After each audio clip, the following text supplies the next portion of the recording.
Hi everyone! So this is the next videos of the Budo in Life series, or Budo Way of Life. Today we are with Jessica Gerrity. Gerrity, yes. Thank you very much for coming. Thank you for having me. It's a real pleasure. It's the first time we have a woman in this series. Really? Not that easy. Happy. You know, we asked a few women, but they were not confident or whatever. So we're happy to have you today. Thank you. I hope people will appreciate that we are trying and Yes. we are happy about it. Thank you. And you practice Kyudo. I right? practice Kyudo, yes. So you can call this main topic Kyudo Way of Life, for example. Okay. You'll tell us what it means. Definitely. So can you please start by introducing yourself? Okay. Like about when you came to Japan, why, and why Kyudo, and maybe what kind of daily life you have now in Japan. I mean, it's COVID, but what kind of activity you do? Sure. Okay. Hi, everybody watching. I am Jessica, and I'm from New Zealand originally. Maybe you can't tell because of my accent, but I'm from Auckland. And I came to Japan about 18 years ago, and that was just to work. So I graduated university, and I came to work as an English teacher 18 years ago. And I had no Japanese. And yeah, I was living my fun life being an eikaiwa teacher, which was really great. And I got married and I had children. And when my eldest daughter was about 2 or 3 years old, I went to Hanami, which is cherry blossom viewing, in Omiya Koen, in Omiya Park, which is really famous for its beautiful cherry blossoms. And as I was walking, I noticed a dojo actually inside the park. So this is kind of unusual because usually there's not really dojos inside parks that we can see into. So it had no wall on one side. So I could see in, and there were men and women who were using like bow and arrow and really, really long bow. So I was like, oh, this is amazing. What is this? And stop, and I'm watching for a couple of minutes, and kind of time stood still. They were moving really slowly, and everything was really beautiful, and it was so quiet in the middle of this park, and they're hitting targets really far away. But so I just stood and watched for a little while, and this was my first moment where I saw Kyudo, so before my eyes. Until then, I had never seen it before or even heard of what this was. So I had no idea what the name was. And after Hanami, I went home and I checked on the internet Japanese archery, because that's all, I knew. My Japanese wasn't very good. And at the time, not great information came up. We're talking about 11 or 12 years ago, 11 years ago. So at the time, many Kyudo dojos didn't have fabulous websites. So there's no information of beginner classes, because I saw it and I was like, I have to start this. This is the most amazing thing I've ever seen. And I couldn't find information, which was kind of tricky. I went to the Kuyakusho, the city council, and I asked for information, and they're like, we don't know, I'm so sorry. So nobody could tell me where I can start in Saitama. And I was looking around, but I had other kids. Now I have 3 kids. I was, pregnant, having children. It's difficult to sort of take time for Budo if you're in the middle of raising, toddlers. Especially in Japan, where people are not very... There's babysitters non-existent, right? And working too. So my idea of starting Kyudo, it really got sort of taken to the side. And I was waiting for the right timing. And one day, about 3.5 years ago, a person that I met through a radio show that I was on, talking about New Zealand in English, he did Kyudo. And he said, I'll bring my Kyudo friends, and we can talk about Kyudo, and maybe he can introduce you to the beginner's class. And this person is called Hiro, and he also lived in Saitama by chance. And he said, come to my dojo. We have a beginner's class starting next month, and you can start. So suddenly I have the entrance, the iriguchi for Kyudo. I found this chance for me, and it was amazing. So I did the beginner's class, and I graduated it, and I learned how to do it, and from there, just practicing every day, just getting better and better. I got my third dan probably in end of January this year. So we're in April now. So I've just received third dan, but during state of emergency, they did the grading. So no dojos were open for 1 month before, and keiko before your exam is very important. So yeah, I was not confident, to say the least, but I managed to pass, which is great. And so this person, Hiro-san, who introduced me the first time, we started our own dojo called Yumianzen. So we started that, it's going to be 2 years since we started, and that the purpose is to let anybody that wants to try Kyudo or start up after 25 years or 30 years, maybe they did it in high school, to give the chance. So it's in Tokyo, and it's not free, it's available for everybody. So whoever wants to try can come and try. There's no rules, and you don't have to wait for the beginner's class or I can try. Yeah, of course, you're welcome. Okay. Yeah. I will. Hiro will teach you, definitely. So yeah, we learned through our own difficulties in starting. It was very difficult to find information for me, and not speaking Japanese very well. So we learned from this part, and Hiro really wanted to, spread the joy of Kyudo. Amazing. Let anybody who wants to try. So yeah, so that's what I'm sort of doing at the moment, is on the weekends, once a week, we do keiko. And the members are different every time, because some people just only come once a month, or it's very flexible and about bringing empowerment to people, and it's open for everybody. So we're trying to make it more friendly and open and take away the mystery, because it's a bit mysterious. So yeah. Probably connected to this concept of your dojo. I think most of our viewers know what Kyudo is, and probably most of them read the book. Yumianzen? Yeah, Harry Gold's book. Yes. Which became incredibly famous in the West. Yeah. And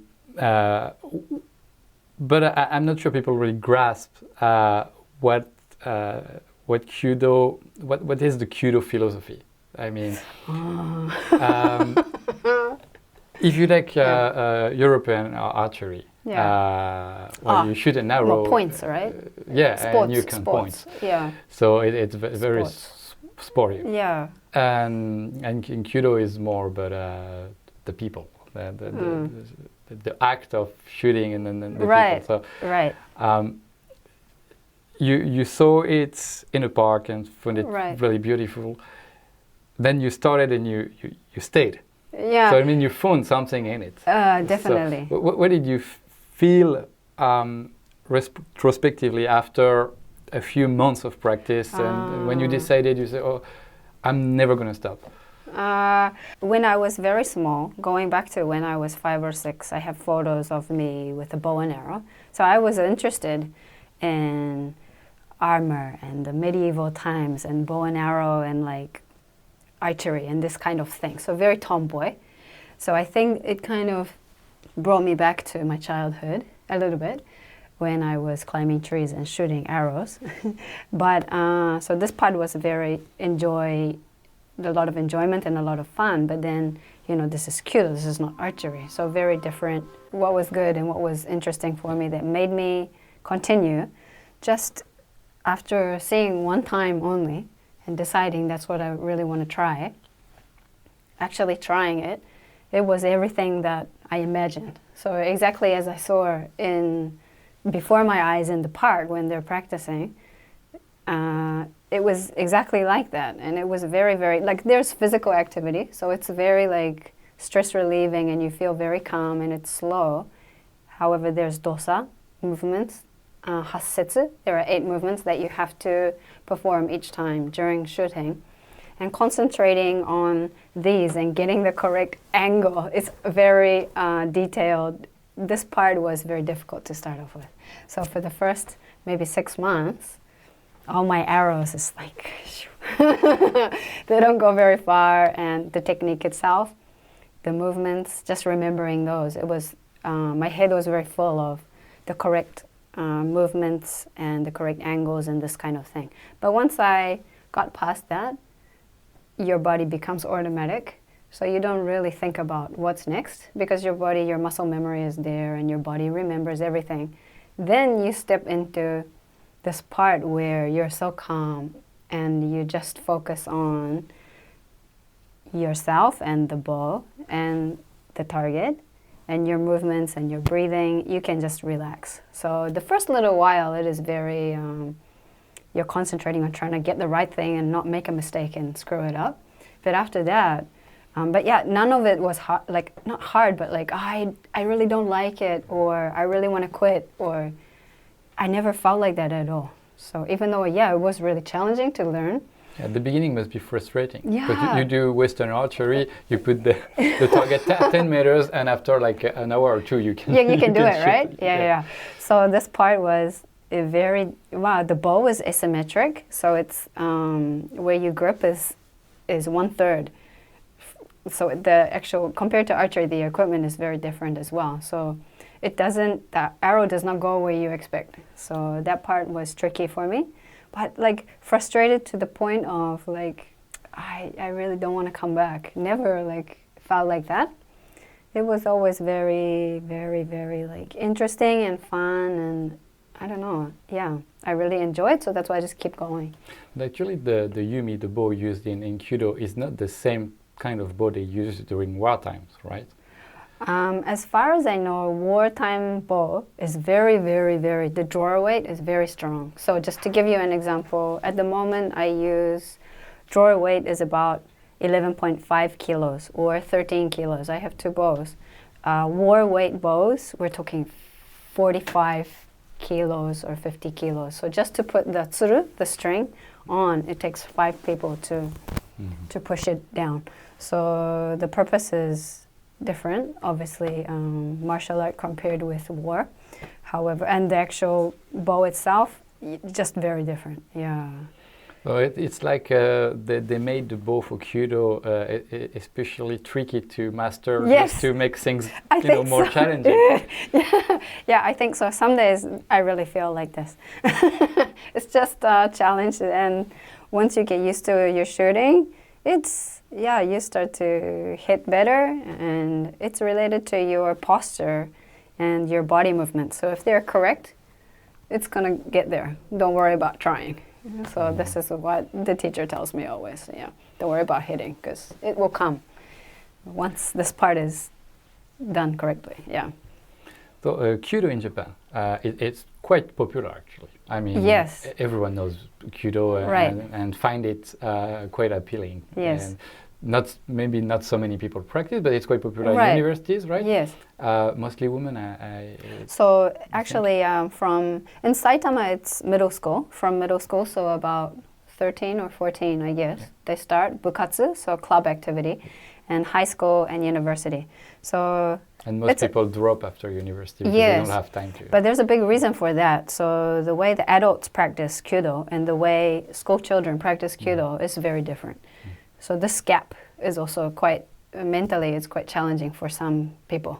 Yeah, so there's a big step between, they call it shakaijin Kyudo, so adults, working adults Kyudo, and then school children's Kyudo, which is more related to sports because they compete. Yeah. And they, the closest is the winner. So actually it's more sports type than seishin, more like less mental, more sport. But yeah, anyway, it's very, very popular.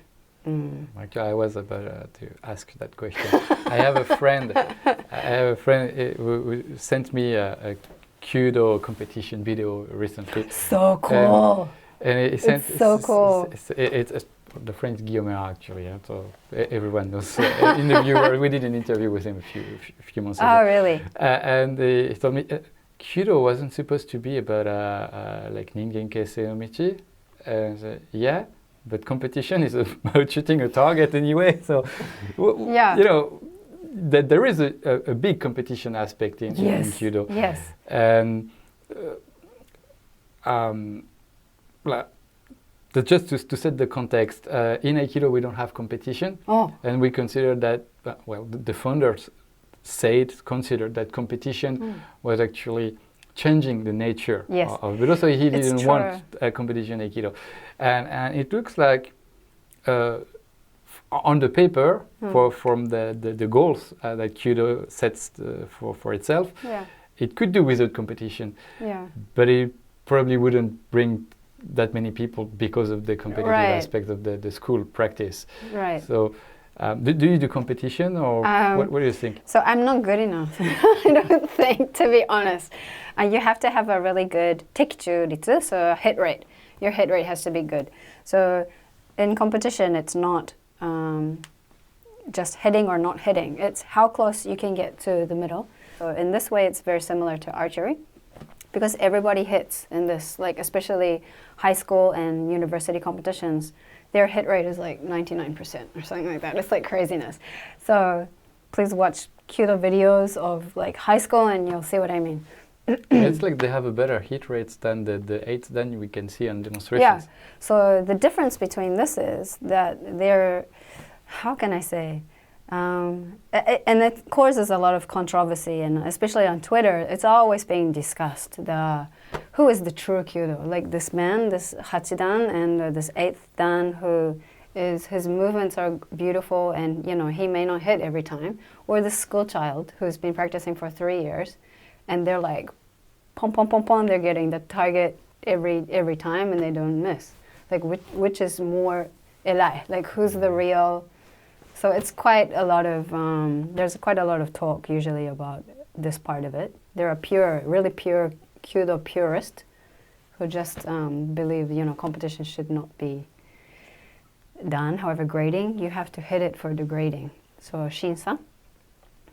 But yeah, anyway, so everybody has their own stance and philosophy of how they approach Kyudo. For me, I would like to try competition sometime, I think. However, my hit rate is not good, like for less than 50%. Yeah, so especially third dan, you have to get at least 1 arrow of 2 arrows in the target. So for me, that was really worrying, because with a 50% hit rate, very, very dangerous. However, it was okay. But yeah, I'm interested in competition, not so much now because of COVID. They're not really running them.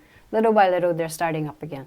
So adults type of competition within the dojo competition, Saitama competition, all of Japan competition. There's all different types. Yeah, I'm so interested to try. Maybe when I get better. My image of Kyudo competition is the Meiji Jingu competition in November. That's right. So many people. Yeah. So that's open to everybody. So it doesn't matter what your grade level is, and I would really like to try. Yeah. The context is amazing, you know, Meiji Jingu. It's so beautiful there. And these days, there's Budo everywhere, and celebrations, and Yabusame. It was a very nice context. Yeah, it's a really awesome. Last time I went with Leandro, and we practiced there. It's the most amazing, beautiful area to practice in. So definitely, have a competition there would be so cool. Yeah.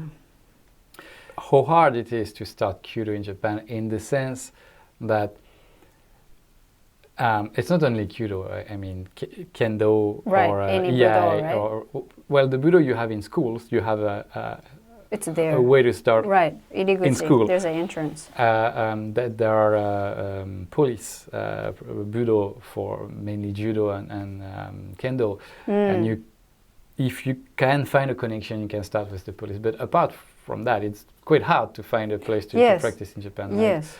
And I've heard in one of your interviews that Kyudo was especially difficult.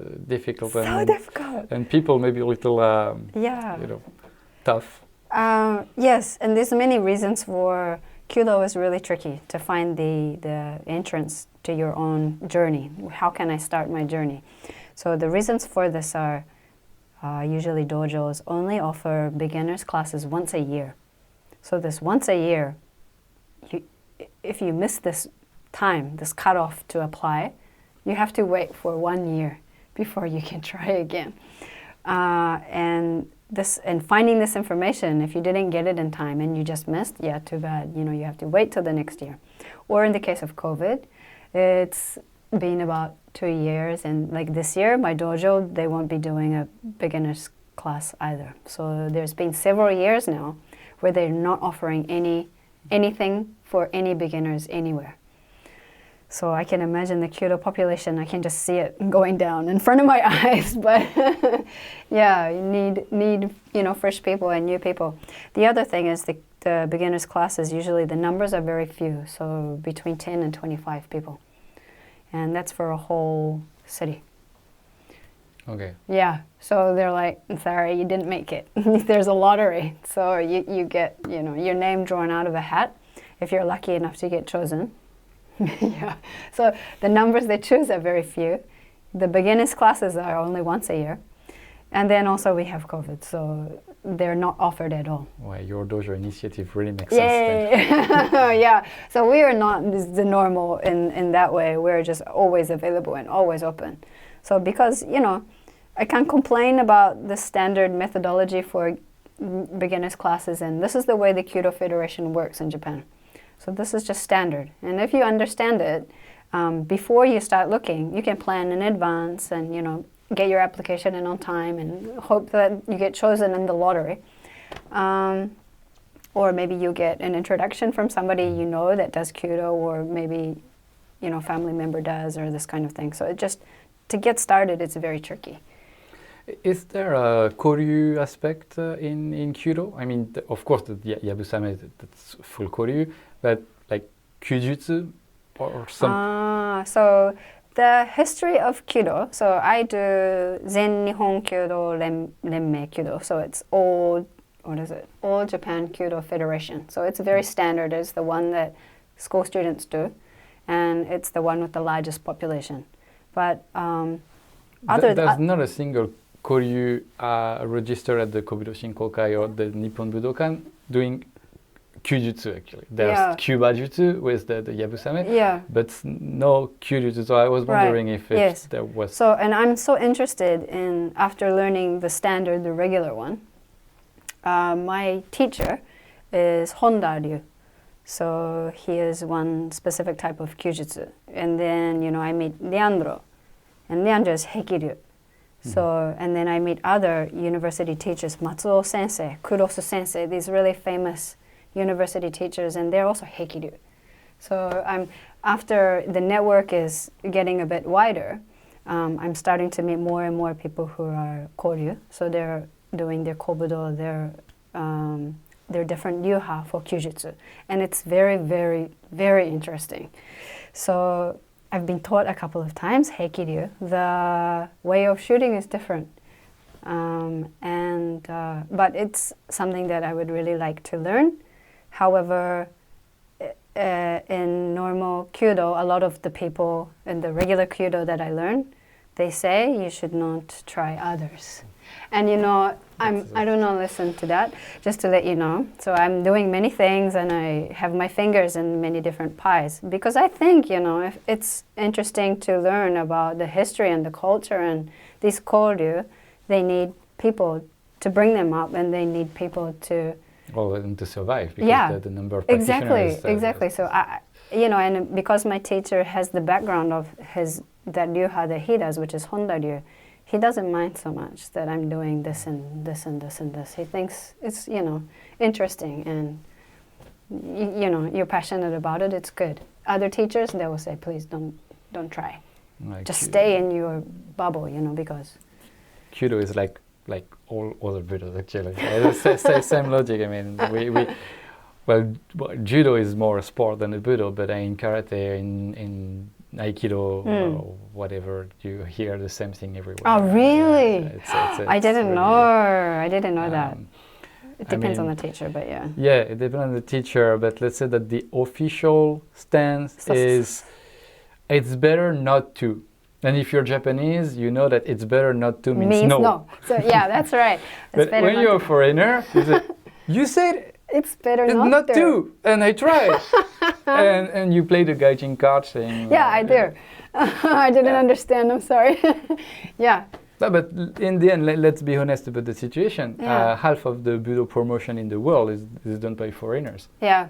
And we are a fraction of the number of Japanese practicing in Japan. Yeah. But who is doing the job, putting time, effort, money into in it?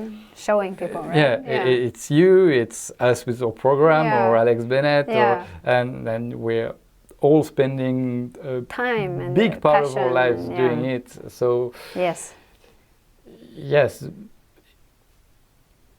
that there is a good part yeah. of trying and playing the gaijin card, and I think we're Yeah. not doing harm to anyone anyway. No, so. right? Yeah, I don't think so. So I'm just, as I meet people, they teach me, I'll learn things, take some photos, at least the information and the knowledge that I've gained meeting that person, I'll just show people. And I think there's no harm in that. And if that makes someone want to try Hekiryu, that's great. That's so amazing. Or if someone wants to, know about Honda-ryu, Ogasawara-ryu, there's so many different types of kyujutsu. That's really good. Some people, they don't go to the main Kyudo to start off with. They go straight to Hekiryu, or they go straight to Honda-ryu, which is, it's amazing. It's great. And they need support more than, I think, the main. I've always wanted to try Kyudo, and the only address I got was the Budo University, because they have the 1 week special classes. IBU, yeah, maybe, yeah. And well, it's very far away, and I never made it. So it's very far. I was doing Western archery in high school for like 2-3 years. Oh, really? So, you will enjoy Kyudo. And I just got back to it very recently, Western archery. Cool. But it's Japan. Yeah. So then I was actually looking at, I'm in the Budo community. Right. You have many I've been contacts. since like 15 years, but but it wasn't. No, I couldn't find a. There's no information, dojo. right? I mean, some people say, if you want to try, we can try together, of course. But no invitation to actually practice Kyudo. Right. I was quite surprised, because usually, people who join love what they're doing, our like, dojo. come, it's fun. Yeah. But no, not with Kyudo. And I thought, there are so many people practicing. And then I just thought about all the Kyudo I've seen the past 15 years, and it was mostly high school and mostly actually kids. I've almost never seen adults practicing Kyudo, except for the Kagami Biraki ceremony. Yeah. It is just the embu with like 3, 7, 8 down. And you think that it looks so closed, and because katai, it's very right? ceremonial. So it looks very hard and heavy, and you really don't want to approach those people to ask if you can try. Right. And can I even talk to them? I don't know. So definitely the image is like that, mystery and a little bit scary. And that said, I've actually heard a few stories about Ogasawara-ryu and the young guy, the next headmaster. Kiyomoto sensei. Apparently he seems to be an amazing person. So I love that Ogasawara-ryu is on Instagram. They're on Facebook. Yeah. They have a very nice website. Their visual is beautiful. They have a really nice aesthetic. They're so very, very good. Their photographer is amazing, I think. But and I think he's a researcher at Toda University, which means that he actually has a real job. His real job is very, very, very amazing. And he has children that he's teaching. His 4-year-old son is learning Yabusame. So it's a family tradition that he's passing on, and he's so proud of that. Like seeing that's so cool and so amazing. And they offer a little more modern than right online classes. You can join a Kyudo class online in English. They will teach you Ogasawara-ryu. In English? Yeah. Wow. Okay. So I really want to join. They have Reigi Sahoso etiquette is a big part of Ogasawara-ryu, but they do Kyudo. So I was just like, wow, I really want to try. Especially they started online because of COVID. Like, how good is that? That's awesome. Yeah, I mean, in karate, Budo, or in Aikido or whatever, we couldn't even manage to do it. So you know. And They're we very probably clever. have much more money to put into projects than Ogasawa Archery. Right? But, Yeah. yeah, it's really a pleasure to see that some Ryuha are really It's doing very the job. pushing, right? Yeah. He's very clever. The marketing is very good. Yeah, probably very, a bit very- of that too. Yeah. Yeah, well, as I understand, he speaks French, English, Japanese, like many languages. So international guy to start off with. And before the epidemic happened, he's over in America teaching people. He goes to France to teach Kyudo. He's around the world trying to, help and teach and educate others. It's amazing. I think it's really good. Yeah, I think he's kind of a genius because he's doing so many things at the Yeah. same time. Yeah. Wow, Right? it's just incredible. Yeah, it's just amazing. It's good to have people like that in Budo. I think so. It's Open and like showing the inside, right? Yeah. Well, we were talking about good people in Budo, so let's talk about the personal, the impact of Budo on personal life. Oh, okay. Well, there is a very practical approach, which is when you have kids, 3 kids, and you have to practice like 3 times a week. It's a bit difficult. That's very practical. Ah, okay. But I guess it also brings inner peace or things like that. That's right. So starting Kyudo, when I first started Kyudo, I was running a lot, jogging. So just having that time to calm and to be myself, really, and like you can switch off, listen to music and run. The physical release was very, very good for me. However, upon taking up Kyudo, the amount of running I did went down, and the amount of keiko I did, keiko, was like going up. So, but without me realizing, until one day I just realized I haven't been for a run, for a couple of months. However, I'm at the dojo 5 times a week. So, what's happened? But the practicalities of it. So my children are now, they are 7 and 10 and 12. So now they're a lot bigger in school. So I have this time during the day if I'm not working. And I will, if I have to choose between, cleaning the house and go shopping, I will always choose keiko. So I come home and the house is a mess. But it's definitely, it takes 2 or 3 hours out of my day. But after I finish, it's like so relaxed and so calm. And yeah, it makes me a better person.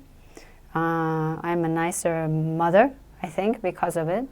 And I don't worry about things anymore that I used to worry about. So I think the physical and mental aspect of it is very positive. It's just, finding that time during the day if you have children. I just, usually weekends and nighttime is difficult.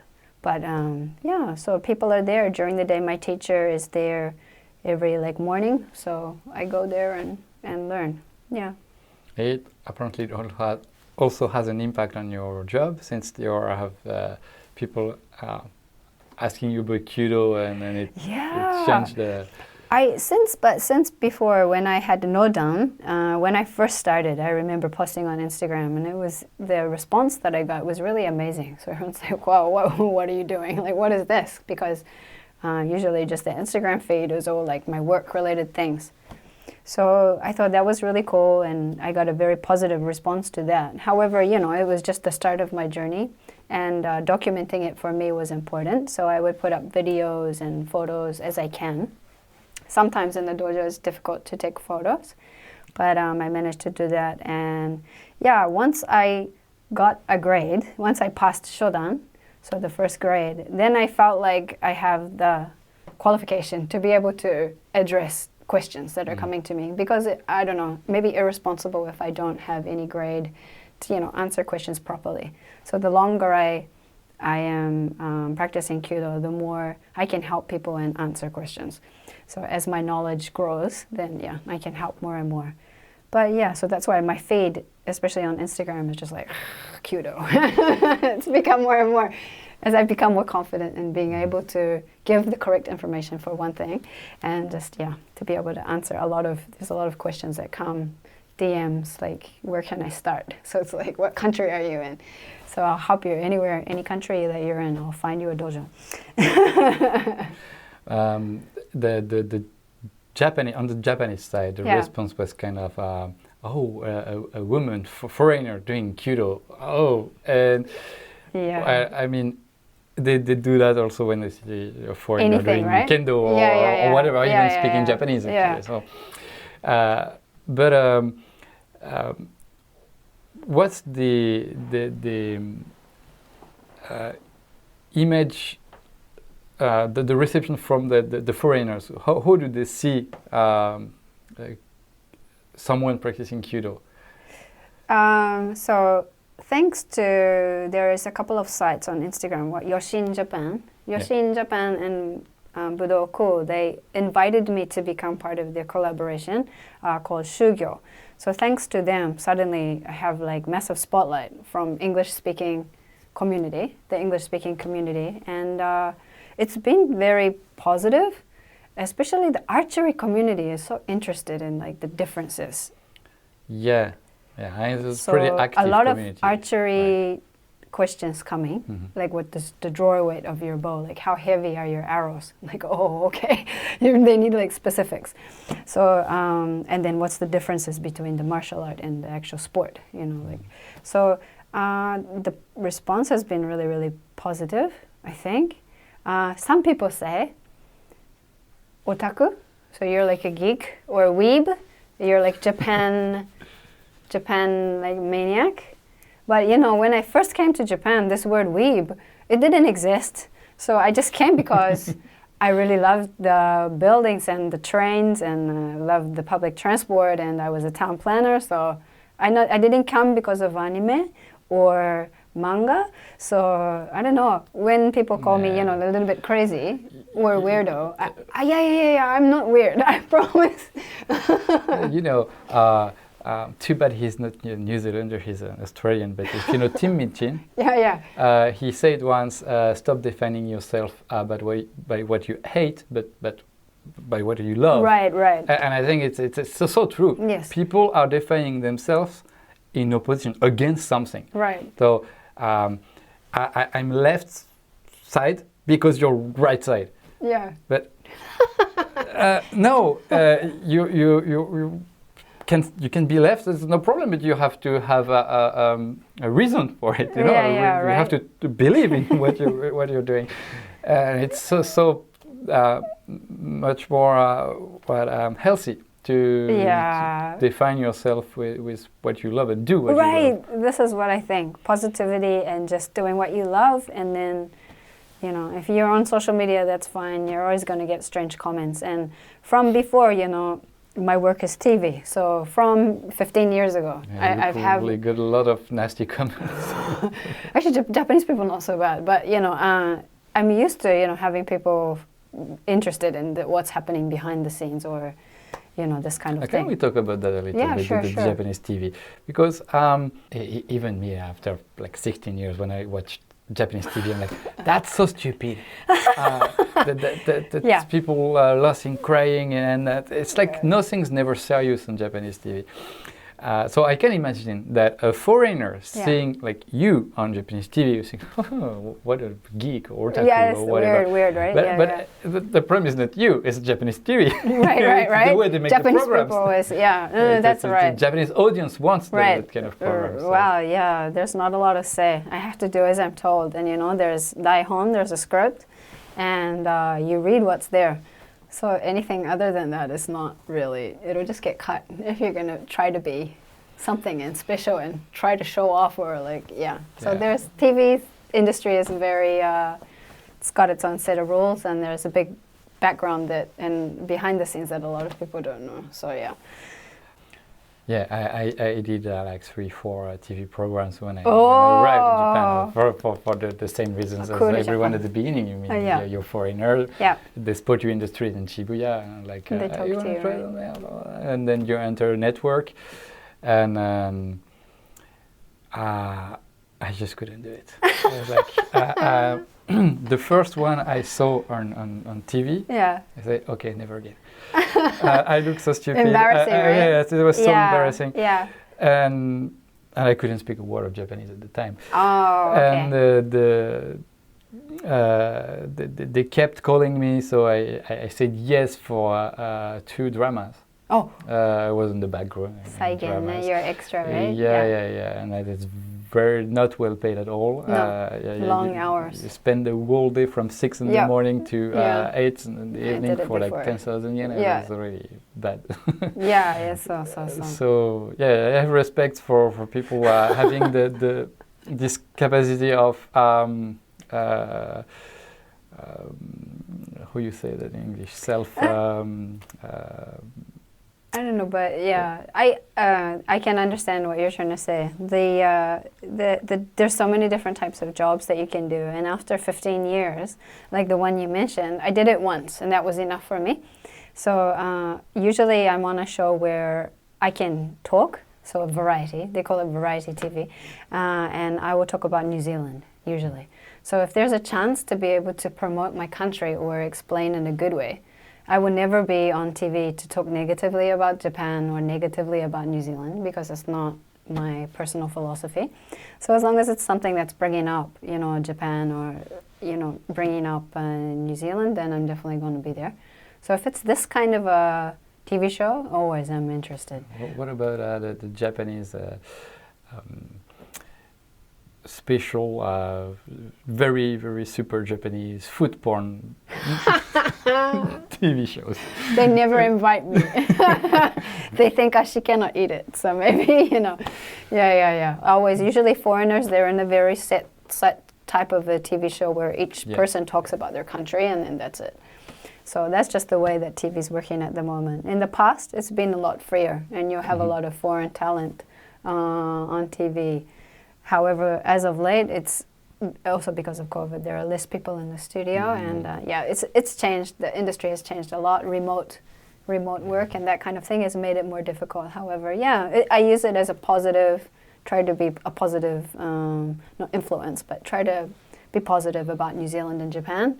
Talking about, if there's a chance to talk about Kyudo, sometimes they come to me about Kyudo, which is like, so I will talk about Kyudo or sports Yabusame or other type of things. So it's just using positively. So you're totally happy with your things work in Japan? Well, because I choose jobs, because I'm freelance, I choose jobs that I like. That's it.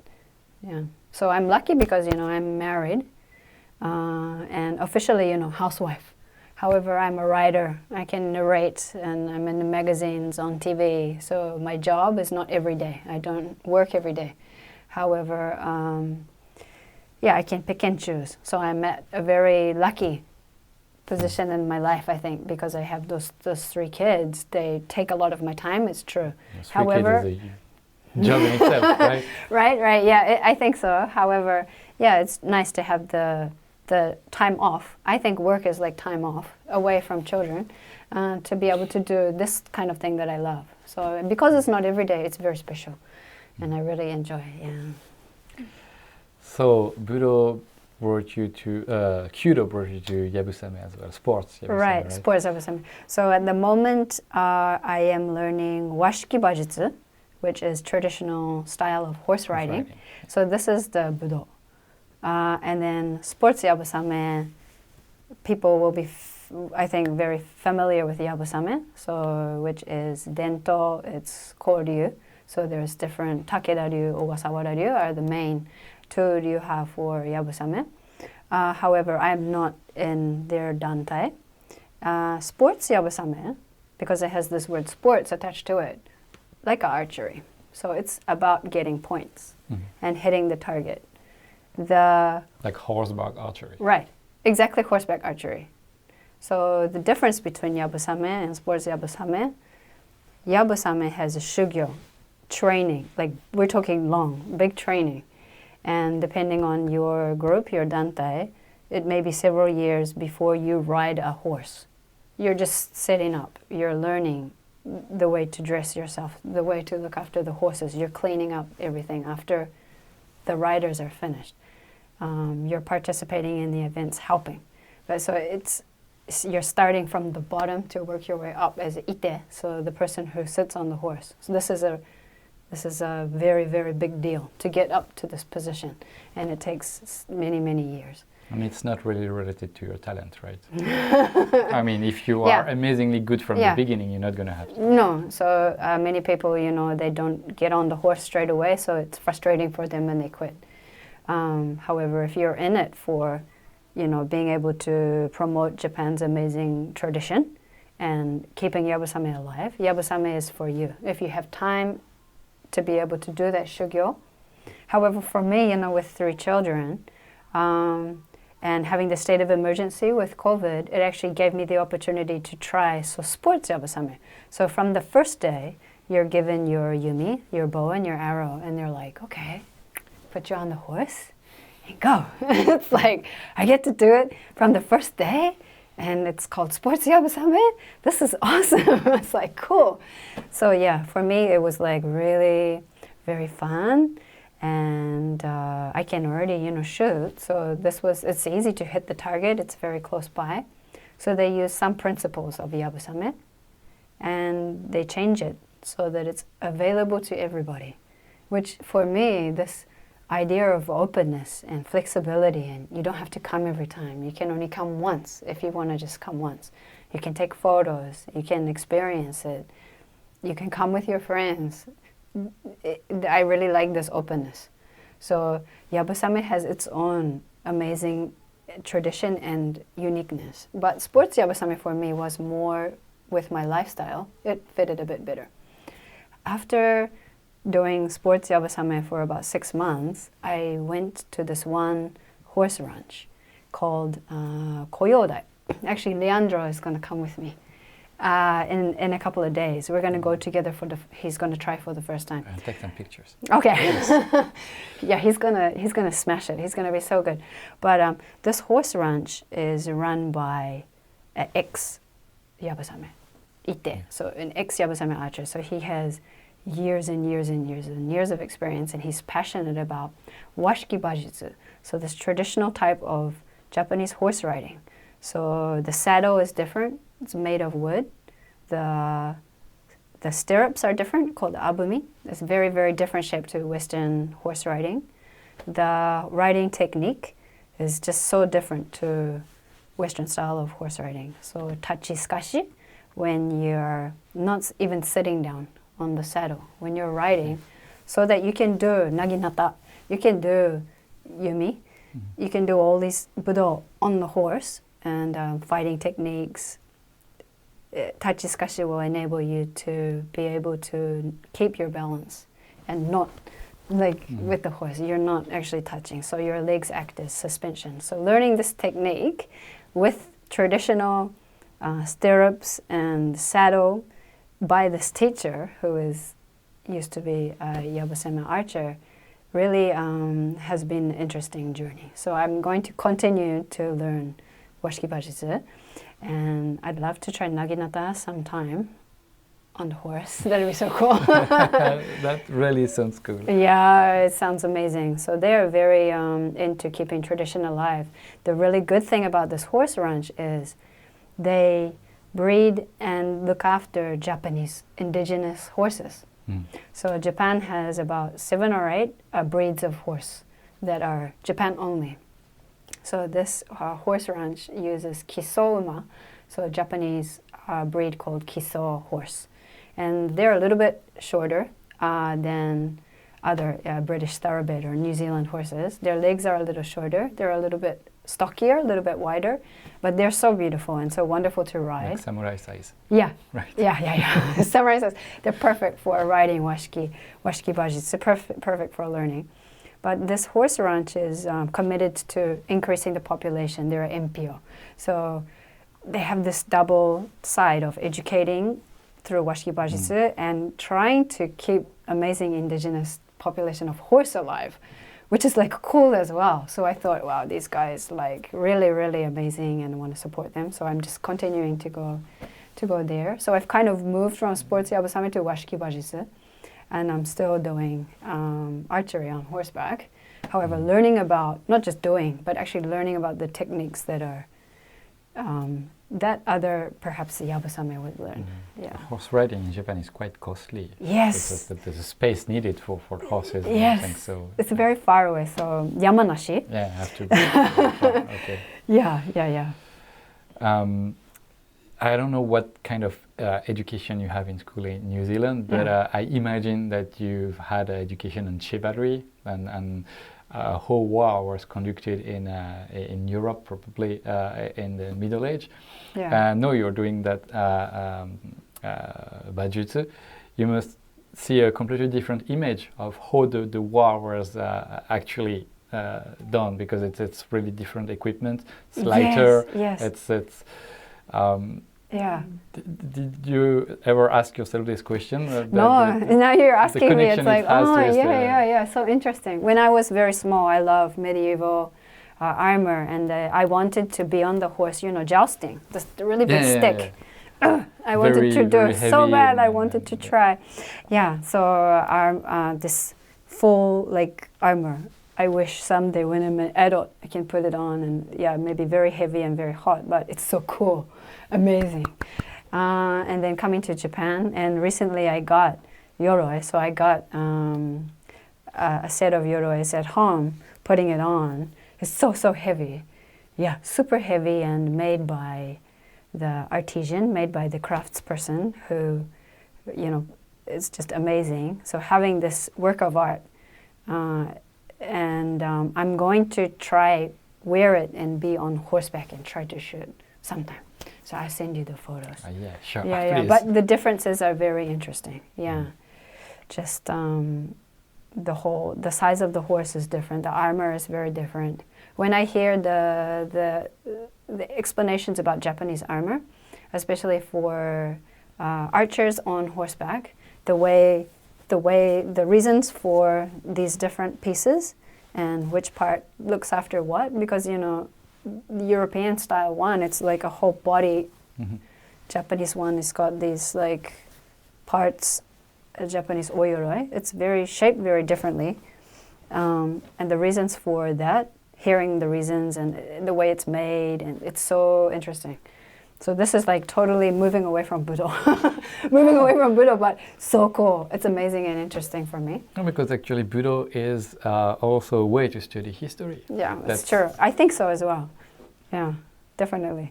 So I think in your viewers and the people we interviewed before, especially people doing Kobudo, they have this whole historical part in Budo. I mean, when you do Katori Shinto-ryu, it's hundreds of years old, and I think you can probably practice just for the sake of practice, but it feels like most people are really interested in going at some point, going back to what was done before and how it evolved, and do we still do the same way as they used to or not? And we were talking about this that part for the Yumi, which is much lighter now. Right? Yes. So maybe we could have a special Kyudo and I'd love to. History talk. Yeah. I bring my teacher friends, but it's important, I think, to learn once you've calm down, you've learned your movements, and you're sort of enjoying your time doing your Budo. It's nice to learn the background and the history, and I think it enriches your Budo experience a lot more if you know what's come before. You're just doing the current thing, but what was there before that? It shaped what you're doing now. So it's nice to know where this method you're learning, where did it come from, which teachers, which parts. Some parts are taken from Ogasawa-ryu, some parts are taken from Honda-ryu. So it's interesting to hear this. It's made up of different parts and why, and the reasons why, and the history behind it. It makes it, even more interesting. Yeah, it's just amazing. Just going back to Kyudo. Okay.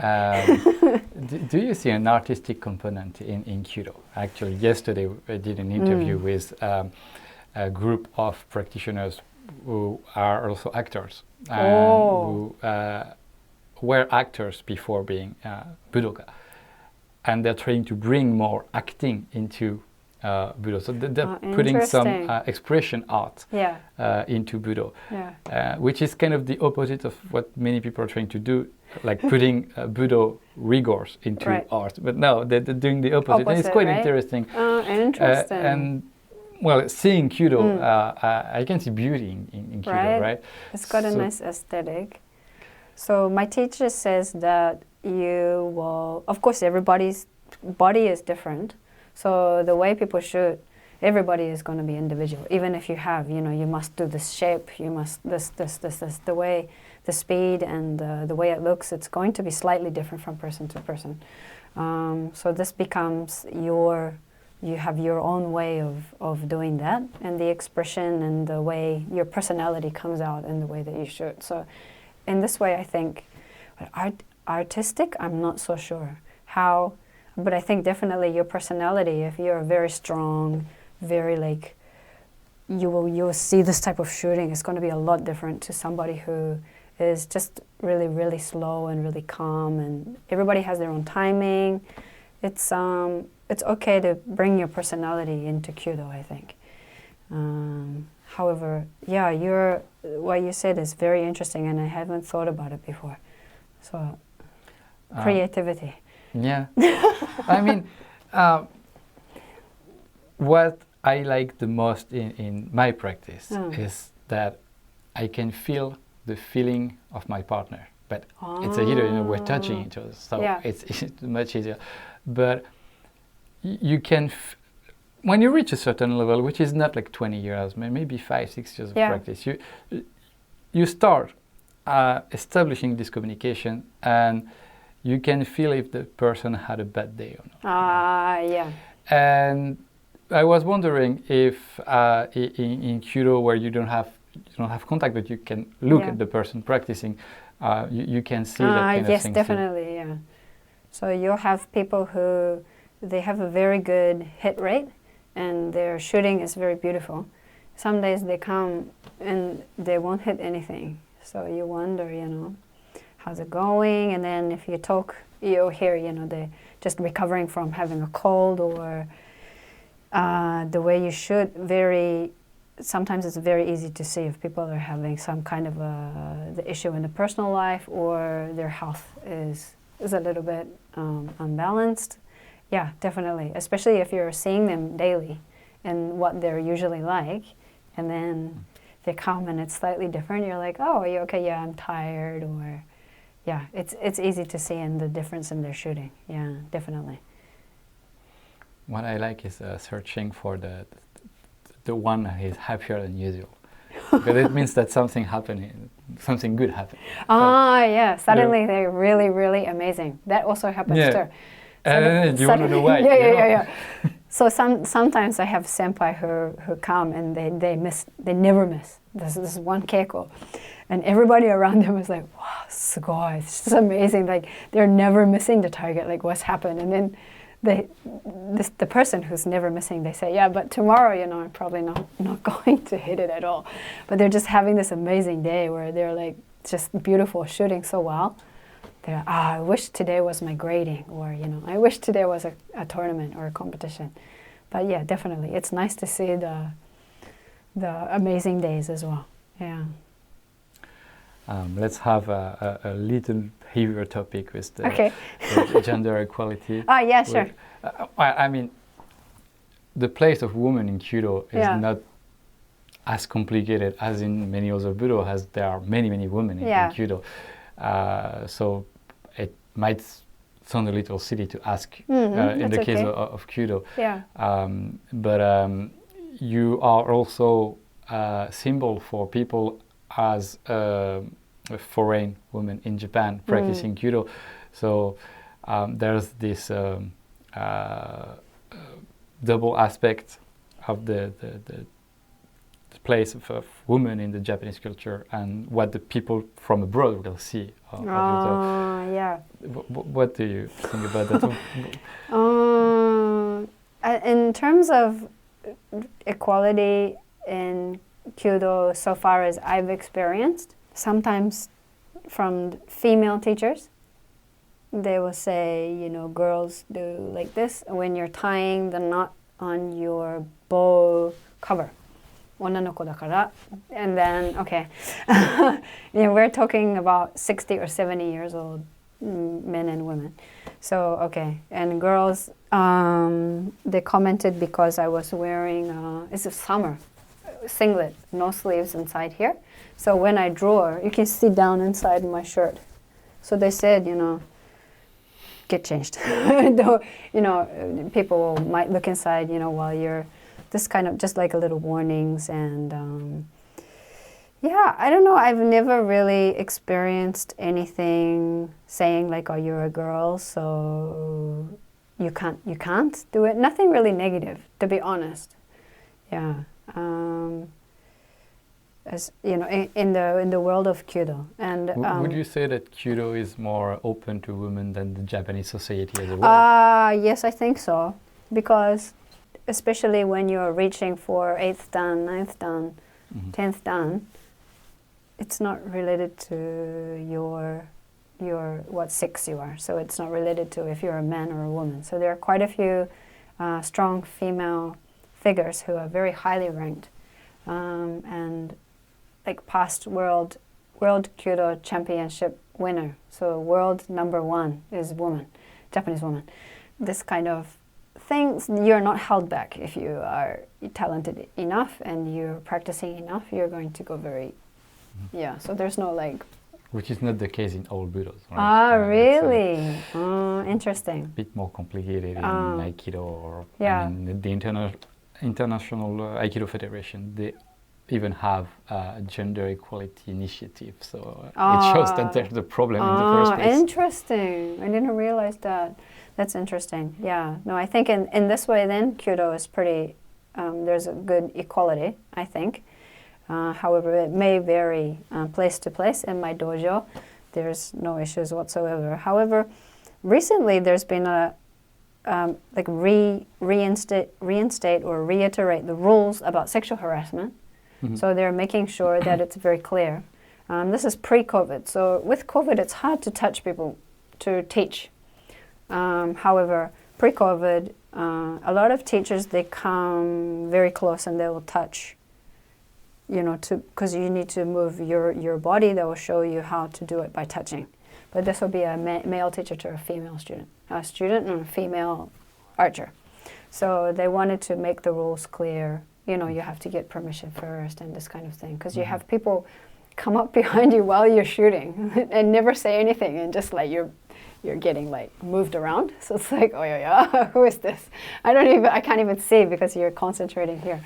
But yeah, sometimes it happens. Actually, they did it. So that's quite impressive. Yeah, I wouldn't have expected that in Japan, actually. So I would say that there's male teachers in the past that something has happened, and then they've realized they need to make the rule even clearer and make it very straightforward. So to report anything, any harassment through the Japan Kyudo Federation, it's very straightforward and very easy. So you can go anonymously and you can make a complaint if something is happening in your dojo. So the systems in this way are quite good, I think. Yeah. And on the other part of the question, for the foreigners. In Japan. No, I mean, to the eye of the foreigners, will see you as a strong woman in Japan. I don't know. Like also being a New Zealander, you know, New Zealand is very. I know. New Zealand has, you know, a female prime minister, and most female men and women, they're both working. They are seen as equal. It's not like, oh, you are a girl, so you must be pink, and you're a boy, so you must be blue, which is still happening in Japan at the moment. Like gender is a non-issue, I think, in New Zealand more than Japan. So the way I was brought up is just girls must do this and boys must do this. There was nothing like that. Which is the reason probably, you know, archery and the medieval. Actually, you would be American or European. Probably you would have that vision of gender equality. But New Zealand, I just realized. But I know, Jacinda Ardern is amazing. So that's why I think.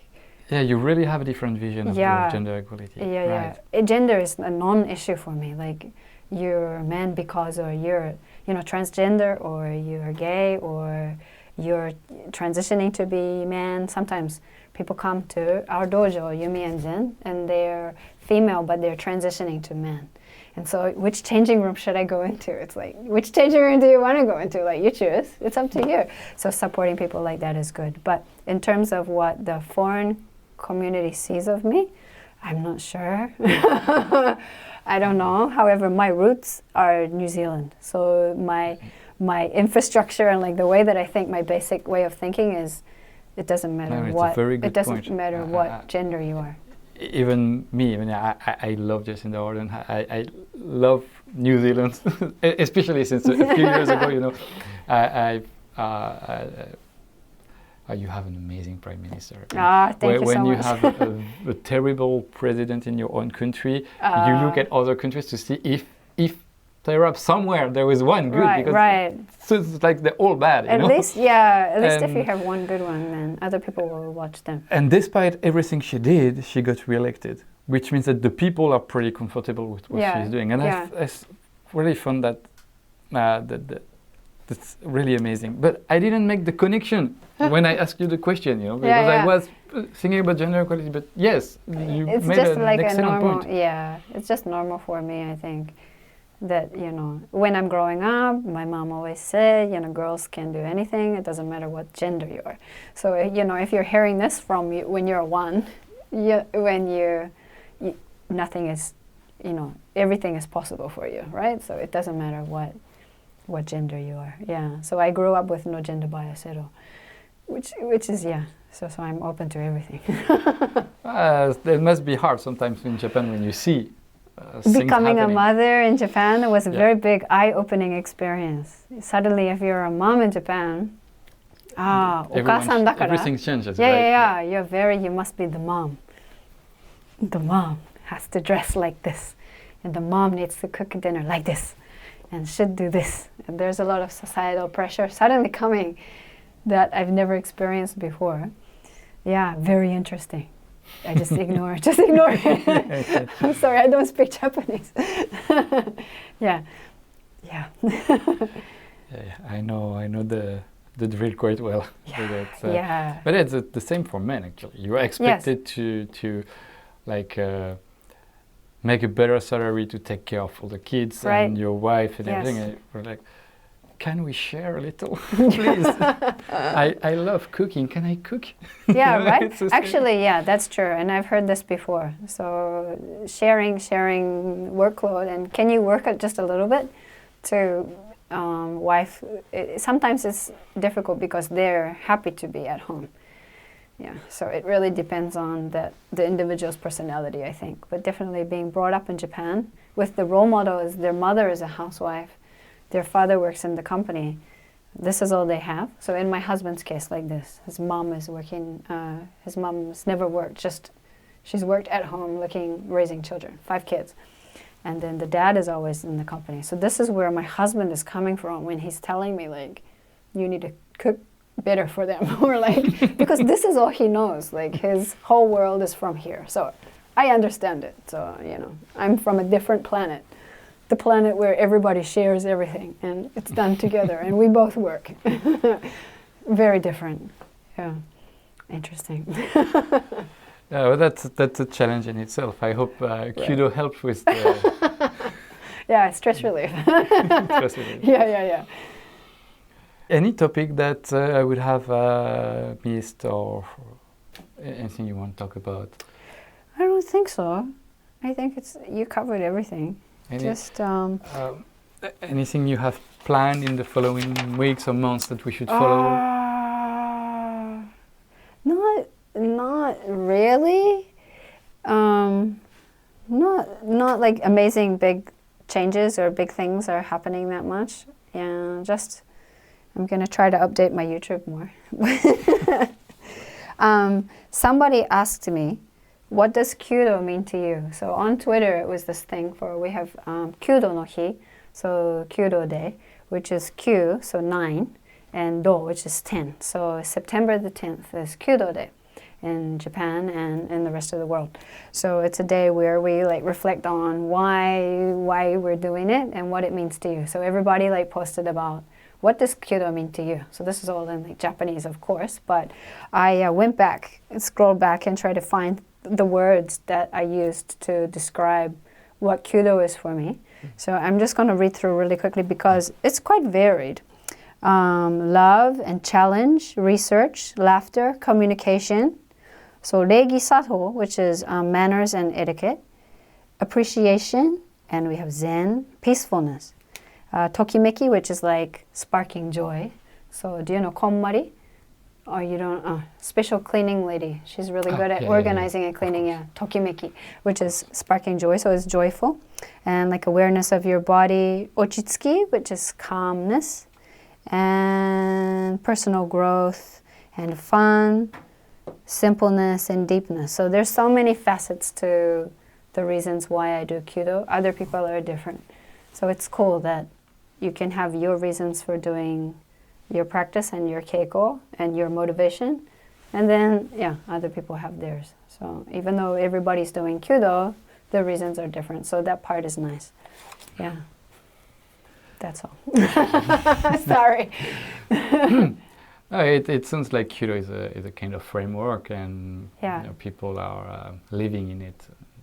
I like think so. Any other Budo, actually. Right, definitely. It becomes your lifestyle, right? Part of your life. The good point is with Kyudo is it's obviously not for self-defense. So that topic won't be on the table. Because with any other Budo, everyone's talking about self-defense all the time, and we can't have a serious talk.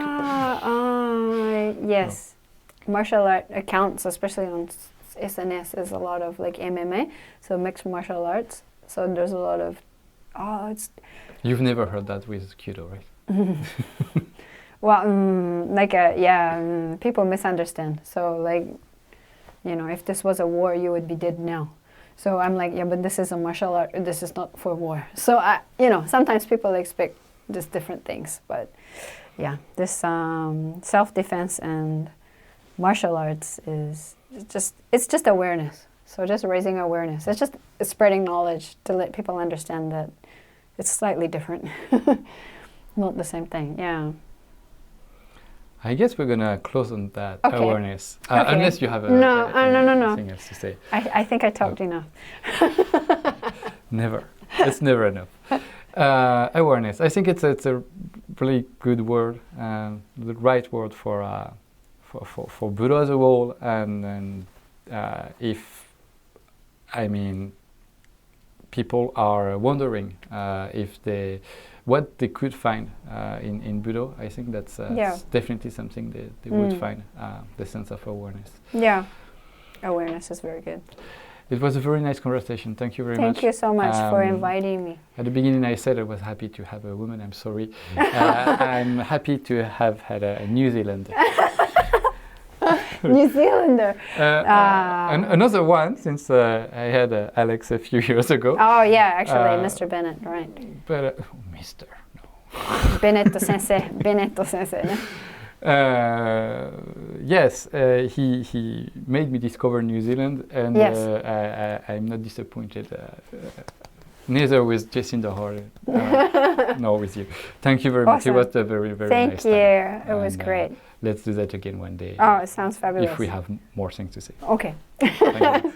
So thank you very much, everyone, for watching. It was as long as usual and as interesting as usual.